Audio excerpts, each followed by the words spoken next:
വിനോദസഞ്ചാരവും നിക്ഷേപവും സാമ്പത്തിക വളർച്ചയും പ്രോത്സാഹിപ്പിക്കാൻ ലക്ഷ്യമിട്ട് കുവൈത്ത് ഇത് സംബന്ധമായ വ്യവസ്ഥകൾ സംബന്ധിച്ച് വിവിധ മന്ത്രാലയങ്ങളോടും സർക്കാർ വകുപ്പുകളോടും നിർദ്ദേശം ക്ഷണിച്ചു.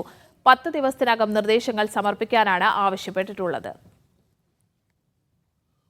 വിനോദസഞ്ചാര പദ്ധതികളിൽ സ്വകാര്യ മേഖലയുടെ പങ്കാളിത്തം വർദ്ധിപ്പിക്കാനുള്ള നടപടികൾ കരട് നിയമത്തിൽ ഉൾപ്പെടുത്തിയിട്ടുണ്ട്.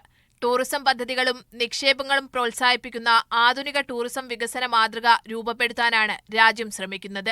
ഇതിനായി വിനോദസഞ്ചാര മേഖലയിൽ നിക്ഷേപം നടത്താൻ അന്താരാഷ്ട്ര കമ്പനികൾക്ക് സൗകര്യമൊരുക്കും വിധം വ്യവസ്ഥകൾ ഉദാരമാക്കും. വൈവിധ്യമാർന്ന ടൂറിസം ഉൽപ്പന്നങ്ങൾ വികസിപ്പിക്കുന്നതിലും സന്ദർശകർക്ക് ആകർഷകമായ അനുഭവം നൽകുന്നതിലും ദ്വീപുകളും ബീച്ചുകളും പ്രധാന പങ്ക് വഹിക്കും.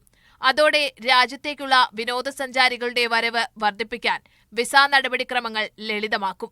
വിനോദസഞ്ചാര കേന്ദ്രങ്ങളെ താൽക്കാലികമായോ ശാശ്വതമായോ പ്രതികൂലമായി ബാധിക്കുന്ന പദ്ധതികളോ വികസന പദ്ധതികളോ അംഗീകരിക്കാതിരിക്കാൻ സർക്കാർ ഏജൻസികൾക്ക് കരട് നിയമം നിർദ്ദേശിക്കുന്നു. Media 1 Kuwait city.